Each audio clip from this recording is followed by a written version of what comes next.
హంపీలో మేము ఒక home stay చేసాము. అక్కడ భోజనంలో ఆ ఇంటావిడ కడలే పొడి అని పెట్టారు. కడల అంటే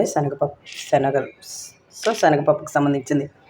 ఎంత నచ్చిందంటే మా అబ్బాయికి, ప్లీజ్ రెసిపీ కనుక్కో అంటే వాడు చాలా సంతోషంగా చెప్పారు. అదే ఆ రెసిపీలో మామూలుదే వేయించిన శనగపప్పు, పుట్నాల పప్పు, గుళ్ళ శనగపప్పు ఏదైనా కానీ ఇది వేయించి పెట్టుకున్న పల్లీలు, పొట్టు వక్కర్ల, కొంచెం ఉప్పు, ఉట్టి కారం, అంతే, వెల్లుల్లిపాయలు కడిగి ఆరబెట్టుకోవటం అంటే పచ్చిదనమే ఉండాలని చెప్పారు. ఆవిడ పచ్చిదే వేయాలి అని చెప్పారు. అంటే మేము చాలాసార్లు అడిగాం, ఇలా డ్రై రోస్ట్ చేయాలా, ఏం చేయాలి అంటే ఏమీ లేదు, చక్కగా ఫ్రెష్గా ఉంటే అది తీసివేసేయటం. కాకపోతే మనకు ఆ శుభ్రం గురించి కడిగి ఆరబెట్టుకోవటం అంతే.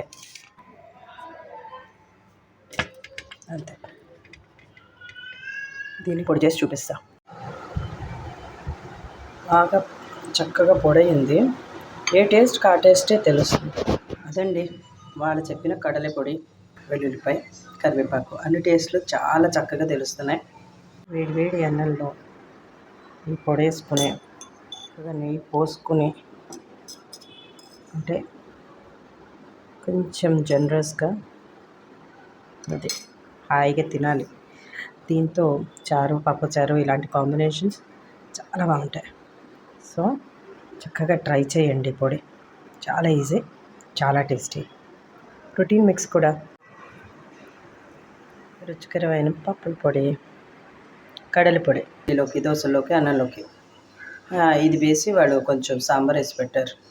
అది కూడా బాగుంది.